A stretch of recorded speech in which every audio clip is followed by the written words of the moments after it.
한 병원 복도에서 노인이 쓰러졌습니다. 모두가 우왕좌왕할 때 한 청년만이 급하게 달려와 심폐소생술을 시작했습니다. 장학금도 끊겨 알바 2개를 뛰던 21살 윤지후. 그날 겨울비 내리던 대학병원에서 그는 그냥 본능대로 손을 뻗어 노인을 붙잡았을 뿐입니다. 상태를 확인하고 의료진을 부르고 노인의 손을 끝까지 놓지 않았던 그 순간까지도 지우는 몰랐습니다. 쓰러져 있던 그 노인이 서울의 빌딩만 수십 채를 가진 백만장자라는 사실을, 그리고 다음 날 아침 허름한 캠퍼스 앞 버스 정류장에 서 있던 지후 앞에 조용히 검은 벤츠 한 대가 미끄러지듯 멈춰 섭니다. 윤지우 씨 맞으시죠? 회장님께서 찾으십니다. 이렇게 아무도 몰랐던 병원 복도 한 장면이 가난한 대학생의 인생을 통째로 뒤집어버리기 시작합니다. 이야기의 시작 전 이 이야기가 궁금하시다면 좋아요와 구독을 눌러주세요. 또 어디서 이야기를 듣고 계신지 댓글로 남겨주세요. 그곳으로 복을 기원해드리겠습니다. 서울의 한 대학병원, 겨울비가 내리던 오후였습니다. 복도는 늘 그렇듯 무겁고 긴장된 공기로 가득 차 있었습니다. 건물 외벽을 타고 내려오는 비의 흐름은 병원 유리창에 잔잔한 흔적을 남겼고, 실내의 차가운 형광등 불빛은 그 흔적 위로 희미하게 반사되었습니다. 의사와 간호사들은 영하로 내려간 날씨만큼 냉정하고 정돈된 동작으로 병동을 오가며 순간마다 마주치는 응급 상황들을 차분하게 처리하고 있었습니다. 어딘가에서 심장 모니터가 규칙적이지만 불안정한 비프음을 내고 있었고, 어디선가 들려오는 환자의 억눌린 숨소리와 보호자의 발걸음이 복도 공간에 섞여들었습니다. 윤지우는 봉사활동을 마치고 귀가 준비를 하던 중이었습니다. 그날따라 겨울비는 유난히 차갑고 무거웠습니다. 병원 난방이 켜져 있음에도 손끝에서는 미세한 냉기가 느껴졌고, 그의 몸에서 빠져나가는 열기는 차갑게 내리꽂히는 현실의 감각처럼 느껴졌습니다. 그는 평범한 대학생이었고 누군가의 인생을 바꾸는 특별한 사람이라고 생각해 본 적은 없었습니다. 하지만 매주 이곳에서 반복되는 작은 봉사들은 그에게 묘한 책임감과 배움을 안겨주곤 했습니다. 환자들에게 식사를 전달하는 일, 휠체어를 밀어주는 일, 지친 보호자의 이야기를 들어주는 일, 결코 크지 않은 행동들이었지만 누군가의 하루를 조금은 덜 외롭게 만들어주는 일이라는 점이 지우에게는 늘 의미 있었습니다. 지후는 봉사조끼를 벗어 가방에 넣으며 마지막으로 복도를 둘러보았습니다. 겨울비의 소리가 빗물바지를 타고 아래로 쏟아지는 소리와 섞여 병원 유리문 사이로 은근스럽게 들려왔습니다. 그는 가볍게 고개를 숙이며 퇴근하는 간호사들에게 인사를 건넸고 복도를 따라 걸음을 옮겼습니다. 하지만 그의 발은 곧 멈춰설 운명이었습니다. 간호사실 앞을 지나는 순간 복도 저편에서 둔탁한 낙하음이 울렸습니다. 환자의 물건이 떨어졌다고 하기에는 무거운 소리였고, 응급카트나 의료기구의 충돌음과도 달랐습니다. 지후는 반사적으로 고개를 돌렸고 몸은 이미 소리가 난 방향으로 달려가고 있었습니다. 복도 끝 모퉁이를 돌아가는 순간 흰머리의 노인이 바닥에 쓰러져 있는 모습이 시야에 들어왔습니다. 노인은 의식을 잃은 듯 움직이지 않았습니다. 그의 얼굴은 심하게 창백했으며 입술은 산소가 부족해진 것처럼 푸르스름하게 변해 있었습니다. 지우는 놀랐지만 동시에 몸이 먼저 반응했습니다. 그는 주저하지 않고 노인의 머리를 조심스럽게 받쳐들었습니다. 노인의 체온은 생각보다 차가웠고 지후의 손바닥에 닿는 피부는 마치 세월의 무게를 그대로 품은 듯 얇고 약했습니다. 손등에는 오래된 상처와 굳은 살이 뒤섞여 있었고 마디마디는 오랫동안 홀로 살아온 삶을 증명하는 듯 불규칙하게 굳어 있었습니다. 지후는 주변을 향해 의료진을 요청하는 목소리를 내뱉었습니다. 평소보다 크게, 그러나 흔들림 없는 단단한 울림이었습니다. 그 목소리는 겨울비의 소리를 뚫고 복도 전체에 울려 퍼졌습니다. 잠시 후 응급팀이 뛰어오는 발소리가 들렸습니다. 하지만 그 짧은 시간 동안 노인을 안정시키는 일은 지후의 몫이었습니다. 그는 노인의 어깨와 머리를 조심스럽게 지탱하며 호흡이 이어지고 있는지 확인했습니다. 약한 숨결이 지후의 손등에 간신히 닿았습니다. 지우는 무의식적으로 노인의 손을 더 단단히 잡아주었습니다.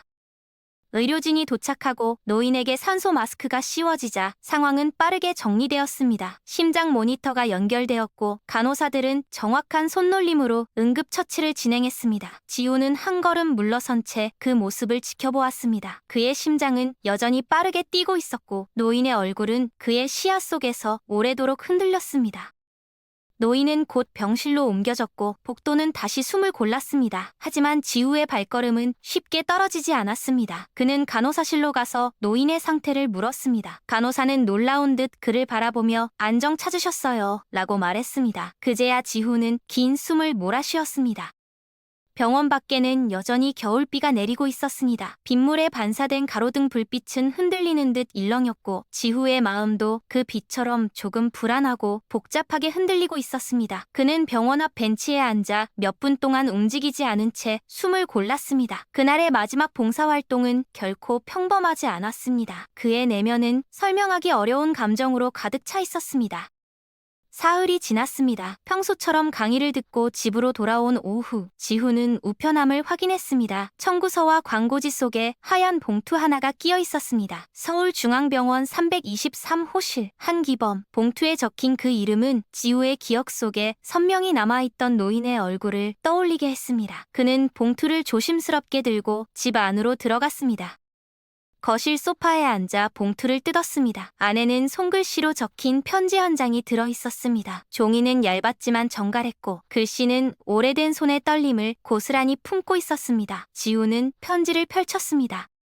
그날 복도에서 나를 붙잡아준 사람이 자네였다는 것을 의료진에게 들었습니다. 의식을 잃어가는 동안 나는 차갑고 무거운 어둠 속으로 빠져들며 두려움을 감추기 어려웠습니다. 그런데 그 어둠 속에서 누군가의 손이 느껴졌습니다. 따뜻하고 조심스러운 손. 그 손이 나를 붙잡아 주었습니다. 나는 그 순간 죽음보다 더 따뜻한 것을 느꼈습니다.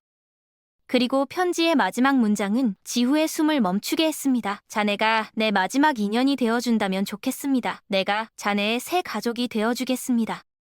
지우는 편지를 내려놓지 못했습니다. 그 문장에는 단순한 감정 이상의 무언가가 선명하게 담겨 있었기 때문입니다. 가족이라는 단어는 지우의 마음속 깊은 곳을 울렸습니다. 노인에게 무슨 사연이 있었을까? 무슨 마음으로 이런 말을 남겼을까? 그의 가슴 한켠이 묵직해졌습니다. 지우는 결국 며칠 뒤 병원을 다시 찾았습니다.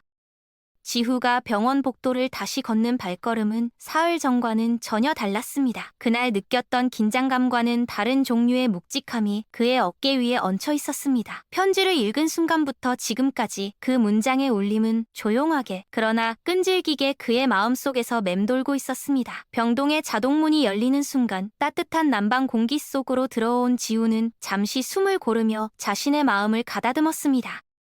병원 특유의 소독약 냄새가 다시 코끝을 스쳤습니다. 익숙한 냄새였지만 어느새 그 냄새마저도 낯설게 느껴질 만큼 지후의 마음은 변해 있었습니다. 흔히 보던 복도의 풍경조차 다른 의미로 다가왔습니다. 환자들의 움직임, 간호사들의 바쁜 걸음, 보호자들이 남기고 간 커피컵 하나까지도 모두 새로운 시선으로 보였습니다.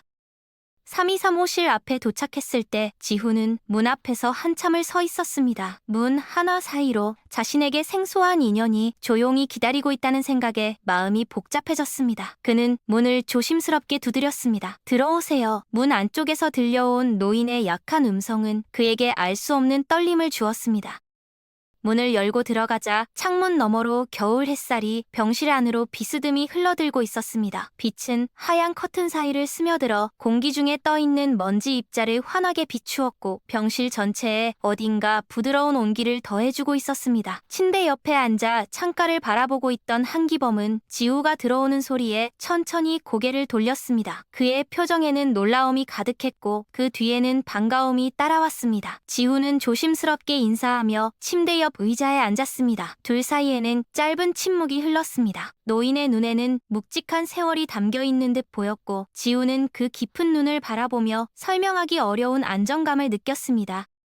한기범은 오래된 이야기들을 천천히 꺼내기 시작했습니다. 사업을 시작하던 젊은 시절의 열정, 실패로 인해 무너져 내렸던 날들, 다시 일어나게 만든 희망, 그리고 밟아왔던 수많은 길들. 그는 마치 자신의 삶을 조심스럽게 정리해 들려주듯 나지막한 목소리로 천천히 말을 이었습니다. 그리고 결국 그는 외로움에 대한 이야기를 꺼냈습니다. 지우가 그날 처음 발견했던 노인의 모습, 외부에서 보기에는 단순한 쓰러진 환자였을지 모르지만 하지만 그 속에는 긴 세월 동안 쌓여있던 고독이 담겨 있었습니다. 한기범은 가족을 잃어가는 과정, 마음이 멀어진 자식들과의 이야기, 마지막 남은 인연들마저 삶의 방향을 달리한 채 사라져갔던 기억들을 담담하게 들려주었습니다. 말은 담담했지만 그 속에는 후회와 그리움이 미세한 주름처럼 깊게 박혀 있었습니다. 지우는 입술을 깨물며 그 이야기를 듣고 있었습니다. 그 어떤 대답도 쉽게 꺼낼 수 없었습니다. 대신 그는 노인의 손을 가만히 잡아주었습니다. 그것만으로도 무엇인가 전해지는 듯했습니다. 노인의 손은 차갑고 약했지만 그 손을 잡는 순간 지우는 마음 한쪽에 이상한 따스함이 번지는 것을 느꼈습니다. 그날을 시작으로 지우는 매일 병원을 찾았습니다. 수업이 끝나면 곧바로 병원으로 향했고 주말에도 발걸음은 자연스럽게 3235실로 향했습니다. 병실의 풍경은 늘 비슷했지만 그 안에서 두 사람이 만들어가는 시간은 매일 다르게 깊어졌습니다. 지후는 책을 읽어드렸습니다. 오래된 소설, 노인이 젊을 때 즐겨 읽던 시집, 혹은 요즘 세상의 흐름을 전해주는 신문 기사까지 다양했습니다. 한기범은 때로는 눈을 가는 채 듣고 있었고 때로는 중간중간 기억 속 장면을 떠올리듯 조용히 미소 짓기도 했습니다. 어느 날은 나직한 겨울 햇살이 병실 안으로 오래 머물던 날이었습니다. 지우는 작은 어묵드가 들어있는 컵을 들고 병실로 들어갔습니다. 병원 근처 편의점에서 사온 따끈한 어묵이었습니다. 한기범은 컵을 받아들고는 아주 오랜만에 먹는다는 듯 천천히 한 입을 떼었습니다. 이런 걸 먹어본 게 언제였나 싶네. 지우는 말없이 미소 지었습니다. 대답하지 않아도 마음속으로 이어지는 감정들이 있었습니다. 어느 저녁 창밖의 겨울 노을이 병실 벽을 붉게 물들이던 때 한기범은 지후에게 조심스럽게 물었습니다. 지후야, 넌 사람에게 가장 중요한 게 뭐라고 생각하나? 지후는 잠시 생각했습니다. 그리고 가볍게 대답했습니다. 다른 사람을 외롭게 하지 않는 마음, 그런 게 아닐까요? 한기범은 깊게 고개를 끄덕였습니다. 그의 목소리는 미세하게 떨렸습니다. 그래, 그게 전부더군. 시간은 그렇게 흘렀습니다. 하루하루 지나면서 한기범의 얼굴에는 조금씩 피로가 쌓여갔습니다. 말수가 줄어들고 숨소리가 더 짧아졌습니다. 하지만 지우가 들어올 때마다 그는 늘 웃으며 맞아주었습니다. 지우의 마음은 점점 무거워져 갔습니다. 말하기 어렵지만 노인의 시간이 얼마 남지 않았다는 것을 지우도 어렴풋이 느끼고 있었습니다. 그리고 어느 밤 지우는 병원에서 급한 전화를 받았습니다. 한기범의 상태가 악화되었다는 소식이었습니다. 그는 뛰다시피 병원을 향해 달렸습니다. 복도를 지나 병실 문을 열었을 때 노인은 산소 마스크를 쓴 채 누워 있었습니다. 지후는 말을 잃었습니다. 하지만 그는 곧 노인의 손을 잡았습니다. 여전히 얇고 약한 손이었지만 이번엔 더 차가웠습니다. 한기범은 천천히 눈을 떴습니다. 지후는 숨을 삼켰습니다. 노인은 지후를 보고 아주 희미하게, 정말 작은 힘으로 미소를 지었습니다. 노인은 산소 마스크 너머로 어렵게 숨을 들이켰습니다. 지후가 그의 손을 꼭 잡자 한기범은 남은 힘을 모아 눈을 떴습니다. 그 눈빛에는 여전히 따뜻함이 남아있었고 그 속에 담긴 감정은 말보다 훨씬 많은 것을 전하고 있었습니다. 병실 전체가 잔잔한 침묵으로 가라앉아 있었고 창문 밖의 겨울밤은 깊고 조용했습니다. 지후는 떨리는 목소리로 노인의 이름을 불렀습니다. 하지만 말은 거의 속삭임처럼 흩어졌습니다. 그럼에도 노인은 지후가 옆에 있다는 사실만으로도 안도하는 듯 보였습니다. 그의 시선은 지후의 얼굴을 향해 있었고 오래전 잃어버린 시간 속에서 마지막으로 남아있는 무언가를 확인하듯 조용히 미소를 지었습니다. 한기범의 손은 지후의 손 안에서 약하게 떨렸습니다. 지후는 그 떨림을 놓치지 않으려는 듯 손을 더 단단히 감싸 안았습니다. 말로 표현할 수 없는 교감이 그 순간 두 사람 사이에 흐르고 있었습니다. 오랜 세월 동안 쌓였던 외로움과 고독, 후회와 미련, 그리고 마지막 남은 희망이 그 손을 통해 지후에게 전해지고 있는 듯 했습니다. 노인은 천천히 입술을 움직였습니다. 목소리는 거의 들리지 않을 만큼 약했지만 그의 시선과 표정은 충분히 말해주고 있었습니다. 고맙네, 지후야. 그 말은 가느다란 숨결에 실려 병실 안으로 퍼져나갔습니다. 지후는 눈물이 번져 시야가 흐릿해지는 것을 참기 어려웠습니다. 그는 조용히 고개를 끄덕이며 노인의 손을 다시 감쌌습니다. 한기범은 마지막 힘을 다해 입술을 움직였습니다. 마지막이 외롭지 않아. 그 말과 함께 노인의 눈가에는 작은 눈물이 맺혔습니다. 지훈은 그 눈물을 보며 숨을 삼켰습니다. 이 순간은 누군가의 인생 마지막 장면이었고 그는 그 자리에 함께 있었습니다. 정작 큰 도움을 준 건 의료진이었겠지만 그가 잡아준 손 하나가 이 노인의 마지막 시간을 조금 덜 외롭게 만들어 주었다는 사실이 지우의 가슴을 벅차게 했습니다. 그리고 얼마 지나지 않아 노인의 몸이 아주 조용히 이완되었습니다. 심장 모니터는 길게 이어지는 신호음을 내기 시작했습니다. 의료진이 천천히 들어왔고 절차에 따라 시간을 기록했습니다. 병실은 순간적으로 더욱 깊은 정적에 잠겼습니다. 지훈은 노인의 손을 마지막까지 놓지 않았습니다. 그 손은 아직 온기가 조금 남아있었지만 점점 식어가는 느낌이 전해지고 있었습니다. 그는 노인의 손등에 자신의 이마를 천천히 기댔습니다. 말없이 흘러내리는 눈물은 그동안 한기범이 품고 있었던 고독과 지후가 지금 느끼는 슬픔을 대신해주는 듯 했습니다. 한참이 지나서야 지우는 조심스럽게 손을 놓았습니다. 그러나 마음속에서는 여전히 그 손의 온기가 남아있었습니다. 병실에서 나오는 순간 그는 창밖의 겨울밤을 바라보았습니다. 차가운 바람이 병원 유리창에 작은 흔적을 남기고 있었고 머나먼 곳에서 아주 희미하게 별빛이 반짝이고 있었습니다. 며칠 뒤 변호사에게서 연락이 왔습니다. 지훈은 내용이 무엇인지 짐작하기 어려워 얼떨떨한 마음으로 사무실을 찾았습니다. 변호사는 엄숙한 표정으로 그를 맞이했고 차분하게 한기범의 유언장을 펼쳐 보였습니다. 한기범은 자신의 대부분의 재산을 사회에 기부했습니다. 평생 벌어온 돈을 자신이 살아온 외로운 마지막 시간들과 동일한 길을 걷고 있을지도 모르는 이들에게 돌려주고 싶었던 것이었습니다. 고아원, 양로원, 사회복지단체, 환자들을 돕는 비영리재단, 다양한 곳에 그의 이름으로 기부가 이루어져 있었습니다. 그리고 유언장 마지막 항목에 지후의 이름이 적혀 있었습니다. 윤지후에게 내 이름으로 등록된 대학 근처 주거 공간 한 곳을 남긴다. 그가 학업을 이어가며 걱정 없이 머물 수 있는 집이 되길 바란다. 그가 내게 마지막 인연을 건네준 만큼 나도 그에게 작은 보금자리를 남기고 싶다. 지후는 서류를 보며 말을 잃었습니다. 숨이 막히는 듯한 감정이 그의 가슴을 강하게 붙잡았습니다. 변호사는 조용히 설명을 이어갔습니다. 그 집은 작은 원룸이었지만 관리가 잘 되어 있었고 대학생인 지후에게는 큰 도움이 될 만한 공간이었습니다. 서류에 서명을 하고 나오며 지후는 하늘을 올려다보았습니다. 그날도 겨울 하늘은 흐렸지만 어딘가에서 아주 희미히 한 줄기 햇살이 구름 사이로 스며들고 있었습니다. 그것은 마치 한기범이 마지막으로 남긴 따뜻한 인사처럼 느껴졌습니다. 며칠 뒤 지우는 새로운 방으로 이사했습니다. 방은 크지 않았지만 창문으로 들어오는 볕이 아늑했고 작은 책상이 있는 벽면은 오히려 편안함을 더해주었습니다. 그는 방 한쪽에 조용히 액자 하나를 걸었습니다. 그 안에는 병실에서 함께 찍은 사진, 서로 조금 어색하게 웃고 있는 모습이 담겨 있었습니다.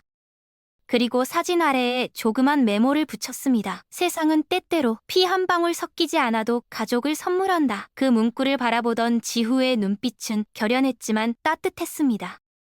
지후의 새로운 방은 하루하루 그의 삶을 조금씩 바꾸어 놓았습니다. 크지 않은 공간이었지만 그 안에는 고요한 안정감과 보이지 않는 온기가 녹아 있었습니다. 무엇보다 그 온기는 벽에 걸린 작은 액자에서부터 비롯되는 듯했습니다. 한기범의 미소는 지후가 방 안에 들어서는 순간마다 조용히 그를 맞이했고 하루 일과가 끝난 늦은 밤에도 그의 곁을 지켜주는 듯했습니다. 지후는 이 방에서 처음 맞이한 새벽을 기억했습니다. 이른 아침 찬 공기가 창문 아래로 스며들었지만 햇빛 하나가 방 안을 차분하게 비추는 순간 모든 것이 달라졌습니다. 마치 누군가가 이 공간에 살아도 좋다고 조용히 허락해주는 듯한 느낌이었습니다. 지후는 그날 처음으로 아주 깊은 숨을 들이켰습니다. 마치 오랫동안 쌓아두었던 것들이 천천히 흩어져가는 듯한 기분이었습니다. 그는 이 방에서 노트를 꺼내 한기범과의 기억을 정리하기 시작했습니다. 처음 편지를 받았던 날의 놀라움, 병실에서 함께 나눴던 이야기들, 노인의 손에서 느껴졌던 온기, 그리고 마지막 밤의 고요함까지 지우는 한 줄 한 줄 천천히 적어내려갔습니다. 마치 잊지 않기 위해 기억을 글에 붙잡아두는 사람처럼 그 과정에서 지우는 마음속 깊은 곳까지 다시 한번 걸어 들어갔습니다. 학교 생활도 달라졌습니다. 그는 어느새 강의 시간에도 도서관에서도 혹은 친구들과 짧은 식사를 하면서도 한기범이 들려준 말들을 떠올리곤 했습니다. 사람이 가장 중요한 거야. 그 말은 단순한 조언이 아니었습니다. 누군가의 마지막 순간에서 나온 한 사람이 평생을 겪은 뒤 남긴 진실 같은 말이었습니다. 지우는 그 문장을 마음의 중심에 두었습니다.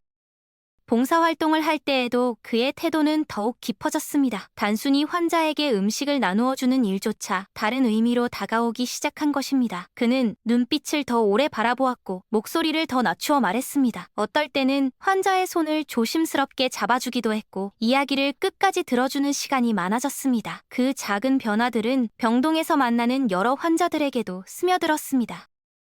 그러던 어느 겨울날 지후는 복도 한쪽에서 울고 있는 여성을 보았습니다. 그녀의 어깨는 떨리고 있었고 손에는 구겨진 진료비 영수증이 들려 있었습니다. 누구도 그녀에게 다가가지 않았습니다. 병원은 늘 응급 상황과 절절한 사연들로 가득한 곳이었지만 그 순간 그녀는 그 어느 누구보다도 외로워 보였습니다. 지후는 잠시 망설였지만 곧 조심스럽게 다가갔습니다. 괜찮으세요? 그녀는 놀란 듯 고개를 들었습니다. 눈물 자국이 흐릿하게 번져 있었고 말문을 열려고 했지만 말 대신 또다시 눈물이 흘러내렸습니다. 지우는 그녀가 서 있는 벽면 근처 의자를 가리키며 조용히 앉게 했습니다. 그녀의 어머니가 중환자실에 있었고 치료비는 계속 쌓이고 있었으며 그녀 혼자서 감당하기엔 너무 큰 금액이라고 말했습니다. 지우는 조용히 들었습니다. 어머니의 병세보다 더 절망적인 것은 그 모든 것을 혼자 버티고 있다는 사실이었습니다. 지우는 그녀의 손을 조심스럽게 잡았습니다. 혼자가 아니에요. 제가 조금이라도 도와드릴게요. 그날 이후 지우는 그녀와 그녀의 어머니를 여러 번 도왔습니다. 치료비 지원 제도를 함께 알아보았고 필요한 서류를 제출하는 일을 도왔으며 때로는 어머니의 곁에서 시간을 함께 보내기도 했습니다. 그녀는 지우에게 여러 번 감사를 표했지만 지우는 늘 한기범을 떠올리며 말했습니다. 저도 누군가에게 그렇게 도움을 받았어요. 이제 저도 나누고 싶은 것뿐이에요. 그녀의 어머니는 천천히 회복되었고 어느 날에는 병실로 햇살이 깊게 들어오던 오후에 지우에게 미소를 보이기도 했습니다. 그녀는 지우의 손을 잡고 나지막이 말했습니다. 고마워요. 내가 가진 것보다 더 따뜻한 걸 받았어요. 그 말은 지후의 가슴에 조용히 스며들었습니다. 그는 그 순간 자신이 걸어가고 있는 길이 어떤 길인지 확실하게 깨달았습니다. 그 길은 누군가의 고통을 덜어주는 길, 누군가의 하루에 작은 온기를 더해주는 길, 그것은 거창하지 않았지만 값진 길이었습니다. 고등학교를 졸업하고 대학에 들어올 때까지만 해도 지우는 미래에 대해 막연했습니다. 주변 친구들이 각자 진로를 찾는 동안 그는 여전히 무엇이 자신에게 중요한지 명확히 알지 못했습니다. 하지만 이제는 달랐습니다. 지우는 특별한 계기가 있었다기보다 한 사람을 만나면서 소금이 조금씩 바뀌어갔습니다. 한기범이라는 노인이 남긴 온기 하나가 지우의 인생 전체를 비추는 등불이 되었습니다. 겨울이 지나 봄이 되었을 때 지후의 방은 조금 더 따뜻해졌습니다. 창문을 열면 부드러운 바람이 들어왔고 새소리가 들렸다. 그는 책상 앞에 앉아 사회복지학 관련 서적을 더 열심히 읽기 시작했습니다. 강의에서 배운 이론들이 현실 속 누군가의 삶과 어떻게 연결되는지 떠올리며 그는 점점 더 이 길로 나아가고 싶다는 확신을 갖게 되었습니다. 며칠 뒤 그는 학교에서 독거노인 말법 봉사 프로그램을 등록했습니다. 이번엔 단순 봉사가 아닌 깊이 있는 활동을 하고 싶었기 때문입니다. 그 프로그램을 통해 지우는 7명의 어르신과 정기적으로 만남을 갖게 되었고 한 명 한 명에게 진심을 다했습니다. 그중 한 명이 바로 박영숙 할머니였습니다. 75의 나이에 혼자 작은 주택에서 살고 계셨고 자식들은 해외에서 살며 연락이 뜸했습니다. 처음 만났을 때 할머니는 경계심이 가득한 눈으로 지우를 바라봤습니다. 그러나 지우의 조심스럽고 진심 어린 태도는 조금씩 할머니의 마음을 열게 만들었습니다.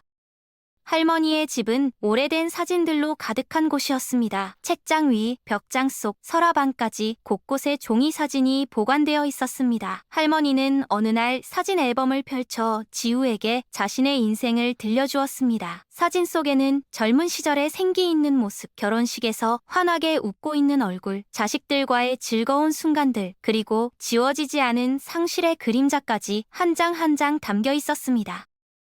지우는 사진을 넘길 때마다 할머니의 삶이 얼마나 길고 복잡한 이야기로 엮여 있는지 느낄 수 있었습니다. 그 이야기를 들으며 그는 한기범의 과거도 자연스럽게 떠올렸습니다. 세상은 누군가의 과거를 흔하게 잊어버리지만 그 속에는 각각의 눈물과 노력과 사랑이 있다는 사실을 그는 다시 한번 깨달았습니다. 어느 날 할머니는 조심스럽게 말했습니다. 너랑 이야기하면 참 좋다. 오랜만에 사람 사는 냄새가 나는 것 같아.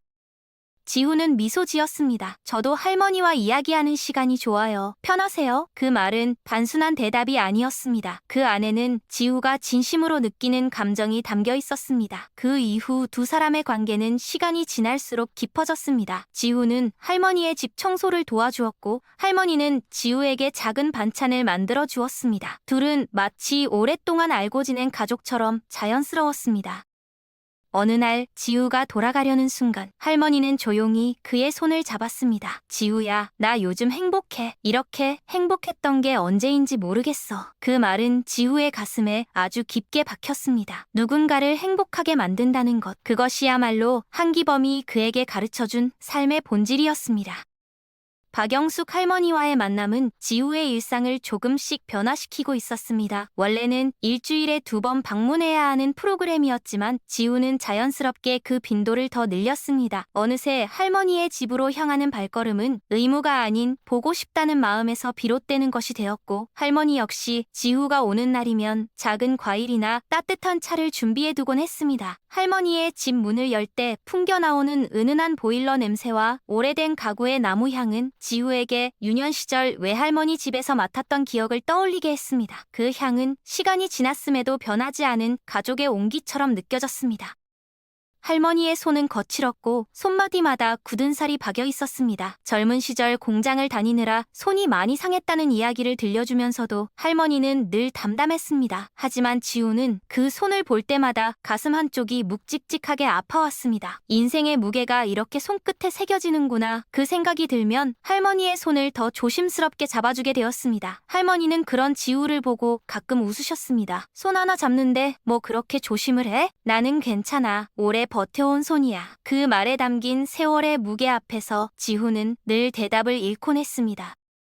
지우가 방문하는 날이면 두 사람은 소소한 일상을 나눴습니다. 날씨 이야기, 과거에 대한 추억, 할머니가 좋아한 옛 드라마 이야기들이 대부분이었지만 그 시간이 쌓일수록 두 사람 사이에는 설명할 수 없는 친밀함이 생겼습니다. 어떤 날은 함께 라디오를 들었고 어떤 날은 가스불 위에 물을 올려놓고 따뜻한 차를 마시며 바깥 하늘을 바라보기도 했습니다. 그 조용한 순간들도 모두 소중한 기억으로 남았습니다. 할머니는 특히 자신의 젊은 시절 이야기를 자주 들려주었습니다. 가난했던 시절을 버티기 위해 몇 개의 일을 동시에 했던 이야기, 어린 자식들을 위해 도시락 반찬을 만들며 새벽까지 잠을 설쳤던 이야기, 그리고 남편과 함께 힘들었지만 웃음을 잃지 않고 버텼던 나날들. 그 이야기를 들을 때면 지우는 어둡게만 느껴지던 과거가 사실은 사랑과 책임감으로 가득한 시간이었다는 것을 깨닫곤 했습니다. 살다 보면 기쁜 날도 있고 서러운 날도 있지만 결국 사람이 남는 거더라. 할머니는 늘 이 말을 덧붙였습니다. 그 말은 마치 한기범이 남긴 말과 닿아 있었습니다. 서로 다른 노년을 살아온 두 사람이지만 삶을 관통하는 본질은 동일했습니다. 지우는 그 사실을 새삼스럽게 깨달았습니다. 그렇게 시간은 흘렀고 지우는 어느새 사회복지학에서 더 깊이 있는 강의를 듣기 시작했습니다. 그는 기록을 남기기 위해 할머니와의 만남을 노트에 정리했는데 한 줄 한 줄 써내려갈수록 마음속에서 이상한 단단함이 자라나는 것을 느꼈습니다. 자신이 지금 하고 있는 일이 단순한 봉사가 아니라 누군가의 생에 손을 맞잡아주는 중요한 일이라는 확신이었습니다. 지우는 어느 날 교수님에게 불쑥 질문을 하기도 했습니다. 어르신들에게 가장 필요한 건 무엇일까요? 교수님은 잠시 생각하더니 말했다. 많은 것처럼 보여도 결국 한 가지야. 자신이 여전히 누군가에게 의미 있는 존재라는 걸 느끼게 해주는 것. 그 말은 지우의 내면 깊숙이 박혔습니다. 그는 한기범이 마지막 순간 남겼던 말과 겹쳐지는 것을 느꼈습니다. 마지막이 외롭지 않아. 그 말의 진정한 의미를 이제야 완벽히 이해할 수 있을 것 같았습니다. 시간이 지나면서 지훈은 동아리를 만들어 보기로 결심했습니다. 혼자가 아니라 여러 학생들과 함께 더 많은 사람을 도울 수 있겠다는 생각에서였습니다. 그렇게 만들어진 연결봉사 동아리는 처음엔 몇 명뿐이었지만 지후의 진심 어린 활동을 본 학생들은 점차 하나둘 늘어나기 시작했습니다. 한 학생은 지후에게 말했다. 선배처럼 누군가에게 온기를 주는 사람이 되고 싶어요. 그 말은 지후에게 난생 처음 느껴보는 기쁨을 안겨줬습니다. 그는 누군가의 인생을 바꾸려는 의도는 없었지만 그의 행동이 자연스럽게 다른 사람에게 영향을 주고 있다는 사실이 그저 놀라웠습니다. 동아리는 다양한 활동을 시작했습니다. 지역 양로원 봉사, 홀몸 어르신들의 집안 청소, 무료 급식소 지원 등 학생들은 처음에는 서툴렀지만 시간이 지날수록 그들은 각자 방식으로 어르신들에게 다가갔습니다. 그리고 어느 순간 봉사에 참여한 학생들도 말했습니다. 가서 도울 때보다 돌아올 때 더 따뜻해져요. 그 말은 지우가 처음 봉사를 시작했을 때 느꼈던 감정 그대로였습니다. 지우는 그 변화를 보며 또 한 번 한기범을 떠올렸습니다. 그가 남긴 온기가 또 다른 온기를 낳고 있었습니다. 하지만 인생은 언제나 평온하게만 흘러가지 않았습니다. 박영숙 할머니의 건강이 서서히 나빠지기 시작했습니다. 처음엔 단순한 감기 증세였지만 다리가 붓고 숨이 차는 날이 잦아졌습니다. 지후는 걱정스러운 눈빛을 숨기지 못했습니다. 병원 진료를 도와드리고 약을 받아오는 일을 했지만 시간이 지날수록 할머니의 상태는 빠르게 변했습니다. 어느 날 할머니는 작은 숨을 몰아쉬며 말했다. 지우야, 내가 좀 많이 지쳤다. 그 말은 마치 오래된 나무가 천천히 균열을 내는 것처럼 지우의 마음에도 흔들림을 만들었습니다. 지우는 할머니의 손을 잡고 오래도록 말없이 앉아 있었습니다. 그 손은 한기범의 손처럼 약해져 있었습니다. 며칠 뒤 병원에서 연락이 왔습니다. 할머니의 상태가 위중하다는 소식이었습니다. 지우는 모든 것을 내려놓고 병원으로 달려갔습니다. 병실로 들어가자 할머니는 이미 깊은 잠에 빠져 있는 듯 보였습니다. 호흡은 느리고 불규칙했고 손끝엔 힘이 거의 느껴지지 않았습니다. 지우는 침대 옆에 앉아 할머니의 손을 조심스럽게 잡았습니다. 할머니, 저 왔어요. 지후 왔어요. 그는 조용히 자신의 존재를 전달하려고 했습니다. 그 순간 아주 약하게 정말 미세한 힘이 지후의 손을 감싸는 듯 했습니다. 할머니는 어렵게 눈을 떴습니다. 눈동자 깊숙이 담긴 세월과 감정이 지후에게 닿았습니다. 그리고 할머니는 마지막으로 아주 조용히 속삭였습니다. 나 정말 행복했어. 그 말은 바람처럼 부드럽게 흩어졌지만 지후의 가슴에 깊이 스며들었습니다. 조용한 시간 속에서 박영숙 할머니는 눈을 감았습니다. 그 마지막 순간도 지후는 그녀의 손을 놓지 않았습니다. 그는 한기범의 마지막 순간을 떠올렸습니다. 그리고 깨달았습니다. 한 사람의 생을 끝까지 지켜주는 일, 그것이 자신이 할 수 있는 가장 큰 사랑이라는 것을. 장례식은 조용하게 치러졌습니다. 해외에 있던 자식들이 돌아왔고 낯선 손님처럼 어머니의 영정 앞에 서서 깊은 후회를 드러냈습니다. 그들은 지후를 보며 고개 숙여 말했습니다. 어머니 곁을 지켜주셔서 정말 감사드립니다. 지후는 고개를 저으며 대답했습니다. 저에게도 가족이셨어요.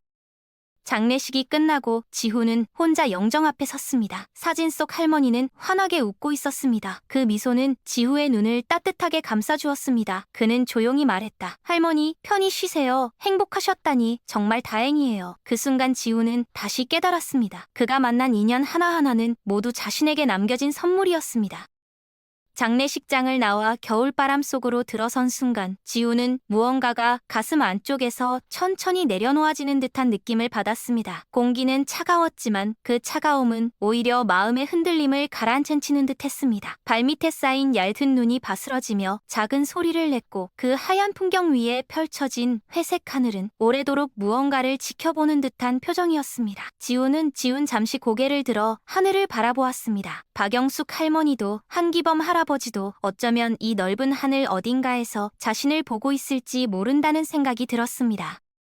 그날 이후 지우는 집으로 돌아오는 길에 자연스럽게 한기범의 사진이 걸린 벽을 떠올렸습니다. 누구에게도 말한 적 없었지만 지우에게 그 방은 단순한 거주 공간이 아니라 삶의 중심이 되어가는 곳이었습니다. 그 안에서 그는 새로운 길을 찾았고 잃어버린 마음을 다시 세웠고 누군가의 손을 잡아주는 삶의 온기를 배웠습니다. 그 모든 출발점에는 한기범이 있었고 그 온기는 박영숙 할머니에게로 이어졌으며 이제는 지후 자신에게 깊이 뿌리내려 있었습니다.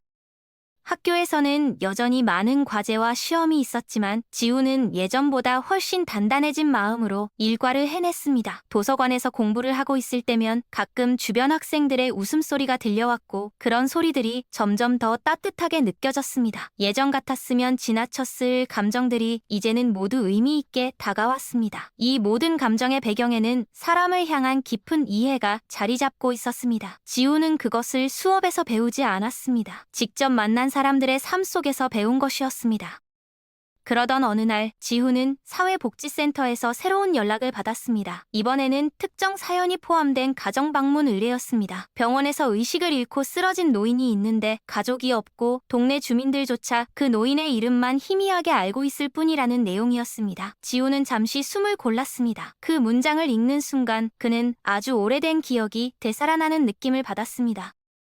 그도 한때 복도에서 쓰러져 있던 한 노인을 발견한 적이 있었습니다. 한기범과의 첫 만남, 그것은 우연이 아니었고 지후의 삶을 송두리째 바꿔놓았던 순간이었습니다. 이번에도 같은 길을 걷게 되는 것일까? 지우는 마음속에서 작은 떨림을 느꼈습니다. 하지만 망설임은 없었습니다. 다음 날 아침, 지우는 센터 동료들과 함께 병원으로 향했습니다. 병원 복도는 여전히 소독약 냄새와 사람들의 발자국 소리로 가득했고 지후의 기억 속에서 묵직하게 머물던 그날의 풍경과 겹쳐지기 시작했습니다. 병실 문을 열자 침대에 누워있는 한 노인이 보였습니다. 얼굴은 창백했고 산소줄이 코에 연결되어 있었으며 얇은 이불 위로 드러난 손등은 마치 누군가에게 오랫동안 잊혀져 있었던 사람의 손처럼 약했습니다. 의사는 간단히 설명했습니다. 의식은 돌아왔지만 곁을 지켜줄 사람이 없습니다. 혼자 사시는 분입니다. 주민센터에서도 연락받을 만한 가족이 없다고 하더군요. 지우는 조심스럽게 노인의 침대 곁으로 다가갔습니다. 안녕하세요. 저는 사회복지사 윤지우라고 합니다. 노인은 천천히 눈을 떴습니다. 지우를 바라보는 눈빛께는 경계도 있었지만 그것보다 더 큰 건 낯서기였습니다. 오래도록 타인과 마주하지 못했던 사람만이 가진 특정한 눈빛. 지우는 한기범의 처음 모습을 떠올렸습니다. 노인은 떨리는 목소리로 물었습니다. 당신은 나를 왜 도우려 하는 겁니까? 그 질문은 단순한 의심이 아니라 삶의 어느 지점에서부터 누군가의 도움을 받아본 적 없는 사람이 내는 진심의 질문이었습니다. 지우는 천천히 미소를 지었습니다. 할아버지께서는 지금 혼자이시잖아요. 혼자 계신 분께 다가가는 것이 제 일이기도 하지만 제 마음이기도 합니다. 노인은 지후를 오래 바라보았습니다. 그 안에서 아주 희미한 안도감이 번지는 듯 했습니다. 지후는 침대 옆 의자에 앉아 노인의 손을 조심스럽게 잡았습니다. 그 손은 차가웠습니다. 그러나 지후는 그 차가움 속에 숨어있는 외로움을 누구보다 먼저 알아볼 수 있는 사람이 되어 있었습니다. 그날 이후 지후는 다시 하루하루 병원을 찾았습니다. 먹을 것을 챙겨오기도 했고 따뜻한 담요를 가져다 주기도 했습니다. 노인은 처음에는 말을 아꼈지만 점차 지후와 함께하는 시간을 기다리는 듯한 눈빛을 보였습니다. 긴 세월 동안 혼자 단단하게 굳어있던 마음이 아주 조금씩 풀리고 있다는 것이 지우에게도 느껴졌습니다. 지후의 삶은 그 순간 다시 한번 연결되었습니다. 한기범에게서 이어졌던 손길이 박영숙 할머니에게 이어졌고 이제 또 한 사람에게 이어지고 있었습니다. 그리고 지우는 깨달았습니다. 사람은 단 한 번의 손길로도 누군가의 인생을 바꾸어 놓을 수 있구나. 어떤 인연은 길고 어떤 인연은 짧습니다. 하지만 길이의 의미가 있는 것이 아니라 그 인연 속에서 서로가 얼마나 진심을 나누었는지가 중요한 것이었습니다. 지후는 병원에서 돌아오는 길에 눈이 내리는 창밖을 바라보았습니다. 하얀 눈송이들이 가로등 아래에서 조용히 흩날리고 있었습니다. 그 풍경을 보며 그는 자연스레 벽에 걸린 한기범의 사진을 떠올렸습니다. 그 웃음은 지후의 마음속에서 여전히 살아있었습니다. 그리고 그 온기는 지금도 그의 하루를 움직이는 힘이 되고 있었습니다. 새로운 노인의 곁을 찾던 날들이 쌓이면서 지후는 매번 병원을 향하는 발걸음 속에서 묵직한 책임감과 동시에 잔잔한 따뜻함을 느꼈습니다. 병원에 들어서는 순간마다 그는 누구보다도 명확하게 알고 있었습니다. 이 공간은 사람들의 마지막이 모여드는 곳이기도 하고 누군가의 인생이 다시 시작되는 곳이기도 하다는 것을, 그 경계선 위에서 자신의 작은 역할이 얼마나 소중한지 그는 몸으로 체감하고 있었습니다. 지후가 돌보던 새로운 노인은 이름이 양병섭이었습니다. 70대 후반의 나이, 가족은 없었고 연락되는 사람도 없었습니다. 집은 오래된 단칸방이었고 생계는 기초 수급비로 근근히 이어오던 삶. 병원 기록에는 그가 우울증으로 몇 번 상담을 받았다는 정보도 남아 있었습니다. 삶을 지탱하기 위해 애써왔지만 외로움은 점점 깊어져 어느새 그의 일상이 되어버린 듯 했습니다. 처음 며칠간 양병섭은 지후에게 말을 거의 하지 않았습니다. 왜 이렇게까지 해주냐는 질문만을 반복했습니다. 지후는 그 질문에 부드럽게 대답하곤 했습니다. 누군가에게 이렇게 다가가는 건 제게도 큰 의미예요. 할아버지 혼자 있게 하고 싶지 않아요. 그 말들이 반복되면서 노인은 조금씩 마음을 열기 시작했습니다. 여전히 경계가 완전히 풀린 것은 아니었지만 지후가 병실에 들어올 때마다 노인의 표정 변화는 분명했습니다. 말없이 창밖만 바라보던 눈빛이 지후를 향하는 데까지 걸리는 시간이 점점 짧아졌습니다. 어느 날 지후가 들어섰을 때 병실 창틀 위에는 겨울 햇빛이 부드럽게 쏟아지고 있었습니다. 그 빛은 마치 노인의 말라가는 생을 잠시나마 밝혀주는 것 같았습니다. 지후는 작은 보온병에 따뜻한 보리차를 담아와 노인에게 건넸습니다. 양병섭은 호호 불어가며 조심스럽게 한 모금 마셨습니다. 따뜻하고만. 그는 작은 목소리로 말했습니다. 지후는 그 짧은 한마디에서 말로 표현되지 않은 감정을 읽었습니다. 그 감정은 감사함이자 오랫동안 잊고 살았던 누군가가 자신을 챙겨준다는 감각이었습니다. 지후는 노인의 옆자리에 조용히 앉아 말없이 창밖을 함께 바라보았습니다. 가끔 말보다 침묵이 더 많은 것을 말해주는 순간들이 있었습니다. 지후는 마음속으로 한기범의 마지막 순간을 떠올렸습니다. 그때도 두 사람 사이에는 말보다 깊은 무언가가 흘렀습니다. 그리고 지금도 같은 흐름이 양병섭과 자신 사이를 오가고 있다는 것을 느꼈습니다. 며칠 뒤 노인은 지후에게 처음으로 자신의 과거를 조심스레 꺼냈습니다. 옛날에 나한테도 가족이 있었어. 그 말은 오래 잠겨있던 문이 천천히 열리는 소리처럼 들렸습니다. 지후는 그 문 밖에 서서 조심스레 귀를 기울였습니다. 노인은 젊었을 때의 이야기를 아주 천천히 펼쳐냈습니다. 공장에서 일했던 시절, 아내와 다투던 기억, 어린 시절의 딸이 남긴 웃음소리, 세월이 흐르는 동안 엇갈리고 멀어져 어느새 완전히 사라져버린 가족의 흔적들, 시간이 지나면서 서로가 서로를 밀어냈고 결국 남은 건 혼자뿐이었다는 이야기. 어느 날 깨닫고 보니까 아무도 없더라. 그 말은 노인이 평생 견뎌온 고독의 무게를 담고 있었습니다.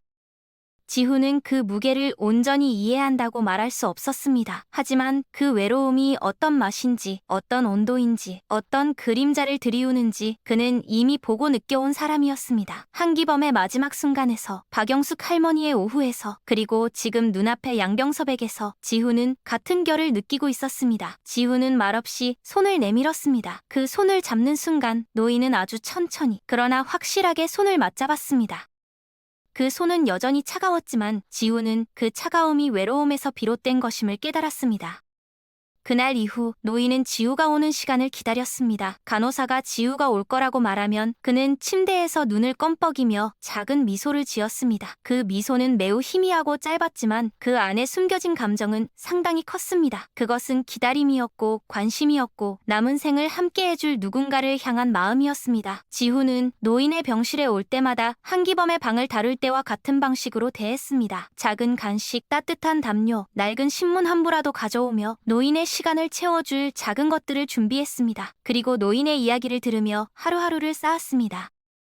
그러던 어느 저녁 병실에는 잔잔한 황혼빛이 스며들었습니다. 창밖 구름 사이로 퍼지는 주황빛은 마치 노인의 오래된 삶을 위로해주는 듯했습니다. 지후는 노인의 손을 잡고 말했습니다. 할아버지, 많이 외로우셨죠? 양병섭은 오랜 침묵 끝에 고개를 끄덕였습니다. 외로움이라는 게 말이야, 익숙해지는 게 더 무서운 거더라. 그 말은 지후의 가슴을 스쳤습니다. 외로움이란 감각은 사람을 무너뜨리는 것이 아니라 그 사람의 마음을 천천히 비워낸다는 의미였습니다. 비어가는 마음은 스스로 채우기 어렵습니다. 누군가 다가와 손을 잡아줄 때만이 조금씩 채워집니다. 지후가 그런 손이 되어주고 있다는 사실이 문득 크게 다가왔습니다. 그리고 그는 깨달았습니다. 누군가의 인생 앞에서 머무르는 것, 그것이 내가 해야 할 일이다. 병원에서 돌아오던 길, 눈이 내리고 있었습니다. 가로등 아래로 떨어지는 눈송이들은 마치 조용한 위로처럼 흩어졌고 지후는 그 안에서 한기범의 웃음을 떠올렸습니다. 그 웃음은 여전히 지후의 길을 밝혀주고 있었습니다. 그리고 그 빛은 이제 또 다른 사람에게 이어지고 있었습니다. 눈이 내리던 그날 밤, 지우는 병원에서 돌아오며 조용히 걸음을 옮겼습니다. 발밑에 눈이 작게 부서지는 소리가 그의 마음속에서 조용히 울리는 어떤 감정과 닮아 있었습니다. 양병섬 노인을 향한 지우의 마음은 단순한 안타까움이나 연민이 아니었습니다. 그것은 누군가의 마지막 공간을 함께 채우고 싶다는 조용한 다짐, 그리고 그 다짐이 지우의 삶 전체를 이끌어가는 힘이 된 듯했습니다. 집에 도착한 뒤 그는 방 안에 걸린 한기범의 사진을 바라보았습니다. 여전히 그 미소는 따뜻했고 포근한 정적 속에서 지우에게 말을 건네는 것처럼 느껴졌습니다. 지우는 천천히 사진 앞에 앉았습니다. 저 요즘 또 새로운 할아버지를 만나고 있어요. 외로우셨던 분이에요. 계속 잘 도와드릴게요. 그 말은 이상하게도 겨울밤 공기보다 따뜻했습니다. 마치 어딘가에서 한기범이 조용히 고용히 고개를 끄덕이고 있을 것만 같았습니다.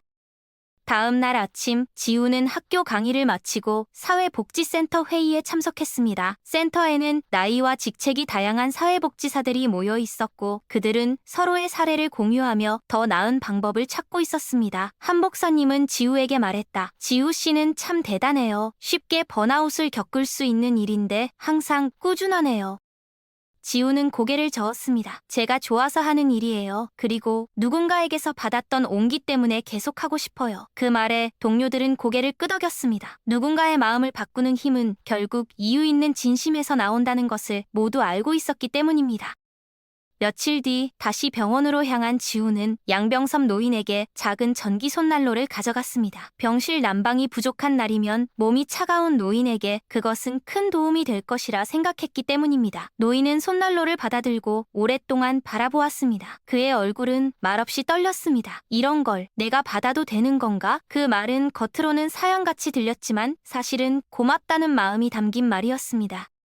지우는 부드럽게 미소 지었습니다. 당연하죠. 필요하신 건 언제든 말씀해주세요. 그 말을 들은 노인은 처음으로 지우를 향해 눈을 길게 바라보았습니다. 그 눈빛 속에는 두려움과 고집 그리고 아주 오래된 외로움이 섞여 있었습니다. 하지만 그 아래에는 이제야 조금 안심이 된다는 듯한 조용한 감정이 숨겨져 있었습니다.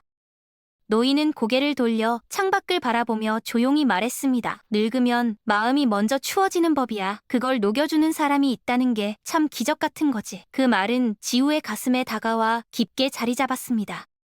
그날 이후 노인의 표정은 조금씩 변했습니다. 지우가 병실에 들어오면 노인의 얼굴에 아주 작고 느린 미소가 떠올랐습니다. 그 미소는 세상 어떤 미소보다 의미 깊었습니다. 누군가의 마음이 다시 열리는 모습은 흔히 볼 수 있는 일이 아니기 때문입니다. 지우는 그 변화가 자신에게 얼마나 큰 선물인지 느낄 수 있었습니다.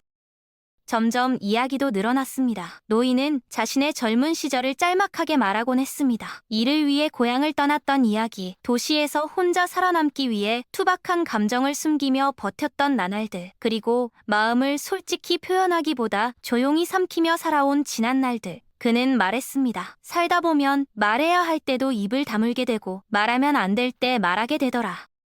지우는 그 말의 무게를 알 수는 없지만 이해할 수는 있었습니다. 사람의 마음은 참 어렵고 그 어려움 속에서 삶은 계속 흐릅니다. 그 흐름 속에서 혼자가 되는 건 너무 쉽고 함께 있어주는 건 너무 어렵습니다. 하지만 그 어려운 일을 지우는 기꺼이 해내고 있었습니다. 어느 날 오후 병실 커튼 사이로 들어오는 햇살이 노인의 얼굴을 부드럽게 비추었습니다. 지우는 작은 과자를 준비해왔고 노인은 그 과자를 천천히 씹으며 말했습니다. 지우야, 나는 네가 참 신기하다. 왜 이런 일을 하는지, 왜 이렇게 따뜻한지.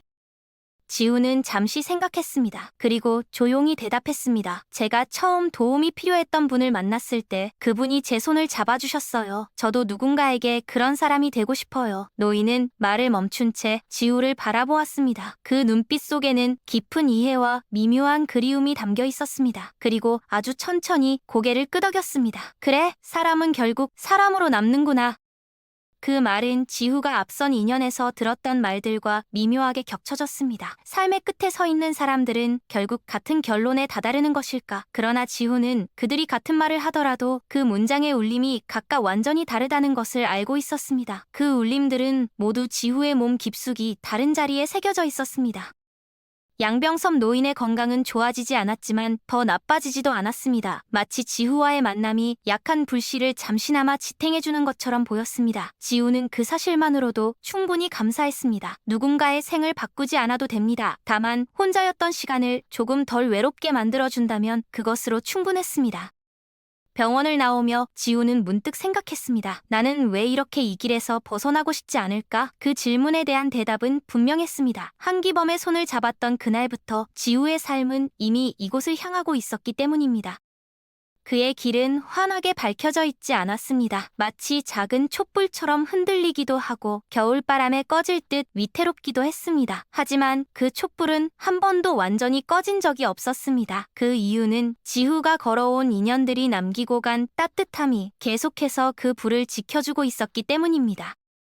지후는 병원 앞 벤치에 잠시 앉아 눈 내리는 하늘을 바라보았습니다. 하얀 눈송이들이 조용히 어둠 속에서 반짝이며 떨어지고 있었습니다. 그 속에서 지후는 아주 선명한 감정을 느꼈습니다. 나는 계속 이 길을 걸을 거야. 그리고 그 길 끝에서 또 다른 만남들이 그를 기다리고 있으리라는 것을 지후는 알고 있었습니다.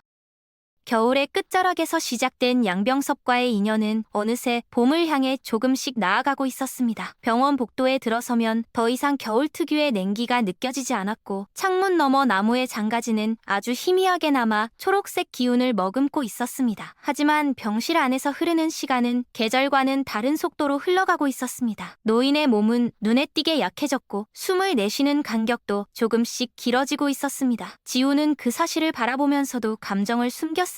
그는 알고 있었습니다. 누군가의 마지막을 지켜보는 일은 슬픔을 붙잡는 것이 아니라 남은 시간을 온전히 함께하는 일이라는 것을. 양병섭은 어느 날 지후가 들어오자마자 조용히 말했다. 오늘은 조금 많이 힘들구나. 짧은 문장이었지만 그 안에는 숨길 수 없는 고통과 외로움, 그러나 미묘한 안도감도 함께 담겨 있었습니다. 지후는 곁에 앉아 노인의 손을 잡았습니다. 제가 여기 있어요. 할아버지 혼자 아니에요. 양병섭은 눈을 감았다가 천천히 떴습니다. 아주 천천히 고개를 돌려 지후를 바라보았습니다. 이렇게 끝까지 옆에 있어주는 사람이 있을 줄은 몰랐지. 지후는 대답하지 않았습니다. 말할 필요가 없었습니다. 그는 노인의 손등 위에 자신의 손을 더 깊게 포겠습니다. 양병섭은 천천히 숨을 들이켰습니다. 그 숨은 병실의 한 구석을 채우며 조용히 흔들리다가 이내 가라앉았습니다. 며칠 뒤 지우는 밤늦게 병원으로부터 연락을 받았습니다. 양병섭 어르신의 상태가 좋지 않습니다. 그 순간 지우는 한기범의 마지막 밤을 떠올렸습니다. 그리고 박영숙 할머니의 마지막도. 서둘러 병원으로 달려가는 그의 발걸음은 숨이 차도록 빨랐지만 마음은 오히려 너무 잔잔했습니다. 그 잔잔함은 슬픔의 포기에서 온 것이 아니라 마지막을 지켜주겠다는 깊은 다짐에서 비롯된 것이었습니다. 병실 문을 열었을 때 양병섭은 산소 마스크를 착용한 채 조용히 누워 있었습니다. 그의 얼굴에는 마지막의 징후들이 찾아와 있었지만 눈을 뜨려는 움직임은 여전히 느껴졌습니다. 지우는 침대 옆으로 다가가 노인의 손을 잡았습니다. 그 손은 놀라울 정도로 가벼웠고 이미 차가움이 내려앉고 있었습니다. 할아버지, 저 왔어요. 그 말에 노인은 천천히 눈을 떴습니다. 그 눈빛은 흐릿했지만 지우를 인식하는 것은 분명했습니다. 숨을 몰아쉬듯. 그러나 마지막 힘을 모아 그는 입술을 움직였습니다. 와줘서 고맙네. 지우는 고개를 숙이며 그의 손을 더욱 꽉 잡았습니다. 저 여기 있어요. 끝까지 같이 있을게요. 노인은 아주 미세하게 고개를 끄덕였습니다. 그리고 마치 오래된 인생의 한 페이지를 조용히 넘기는 듯한 표정으로 창밖을 바라보았습니다. 눈부시지도 어둡지도 않은 그저 평온한 시선이었습니다. 그리고 그가 마지막으로 남긴 말은 어쩌면 긴 세월 동안 속에만 담아두었던 단 한 번도 꺼내지 못했던 말이었습니다. 내가 누군가에게 의미 있는 사람이었다니 그걸 오늘 처음 알았네. 지후는 눈을 감았습니다. 노인의 삶 전체를 꿰뚫는 그 문장은 조용히 공기를 울리며 사라졌습니다. 잠시 뒤 병실은 고요해졌습니다. 노인의 숨은 아주 천천히 그러나 확실하게 멈춰갔습니다. 의료진이 병실로 들어와 확인하는 동안 지후는 노인의 손을 놓지 않았습니다. 한기범의 마지막 밤에도 박영숙 할머니의 마지막 순간에도 그랬던 것처럼 그는 노인의 손을 끝까지 잡아주었습니다. 시간이 선언되고 병실은 아주 깊은 침묵에 잠겼습니다. 지우는 노인의 손등을 천천히 쓰다듬었습니다. 슬픔도 있었지만 그것보다 더 큰 것은 묵직한 존경과 감사였습니다. 한 사람의 삶이 끝나는 순간 곁에 있었다는 것은 지후에게 그 어떤 경험보다 진중한 무게로 다가왔습니다. 장례 절차를 도운 뒤 지우는 병원을 나서며 밤하늘을 다시 올려다보았습니다. 별빛은 많지 않았지만 어딘가에서 희미한 빛이 반짝이고 있었습니다. 그 빛은 마치 또 한 사람의 인생이 조용히 하늘 너머로 이어지는 것처럼 느껴졌습니다. 며칠 후 지우는 다시 센터에 출근했습니다. 동료들은 지우의 표정에서 무거운 감정을 읽어냈습니다. 그러나 그 감정 뒤에는 묘한 평온함도 자리하고 있었습니다. 동료 중 한 명이 말했다. 지우 씨, 괜찮아요? 지우는 천천히 고개를 끄덕였습니다. 네, 괜찮아요. 마지막까지 함께 있었으니까요. 그 말은 단순한 대답이 아니었습니다. 그 안에는 지난 시간 동안 지우가 지켜낸 모든 순간과 그 순간들을 통해 스스로 다진 마음의 단단함이 담겨 있었습니다. 그날 오후 지우는 사회복지센터의 한켠 창가에 앉아 기록지를 정리했습니다. 그는 기록 마지막 부분에 조용히 한 줄을 적었습니다. 그는 혼자가 아니었다. 그 문장은 한기범에게도, 박영숙 할머니에게도, 그리고 양병섭에게도 적용되는 말이었습니다. 지우는 그 문장을 적고서 잠시 펜을 내려놓았습니다. 마음속 깊은 곳에서 정리가 되어가는 감정이 천천히 흘러나왔습니다. 그날 밤 집으로 돌아온 지우는 벽에 걸린 액자 앞에 섰습니다. 한기범의 미소는 여전히 따뜻했고 그 옆에는 박영숙 할머니의 사진도 함께 놓여 있었습니다. 그리고 지우는 사진 앞에서 조용히 중얼거렸습니다. 저 잘하고 있어요. 여러분이 남겨준 마음으로 지금도 누군가의 가족이 되어주고 있어요. 창문 밖에는 봄바람이 아주 은은하게 스며들고 있었습니다. 겨울의 끝과 봄의 시작이 겹쳐지는 밤, 지우는 눈을 감고 깊게 숨을 들이켰습니다. 그의 마음에는 더 이상 두려움이 없었습니다. 앞으로도 수많은 인연을 만나 그 속에서 또 다른 누군가의 손을 잡게 될 것이며 그 손을 통해 또 다른 온기가 이어질 것을 알고 있었기 때문입니다. 그는 알았습니다. 삶이란 누군가에게 손을 내밀고 누군가의 손을 잡아주는 작고 따뜻한 순간들이 이어지는 과정이라는 것을, 그 순간들이 모여 사람이 되고 그 사람이 또 다른 사람에게 온기가 되어 세상을 조금 더 따뜻하게 만든다는 것을. 가족은 피로만 이루어지지 않았습니다. 지후가 만난 모든 인연은 삶의 끝에서 또는 어느 순간에서 지후를 가족으로 받아들였습니다. 그리고 지금도 병원의 복도 어딘가에서 또 한 명의 누군가가 따뜻한 손을 기다리고 있을 것입니다. 지후는 그 손을 언제든 잡아줄 준비가 되어 있었습니다.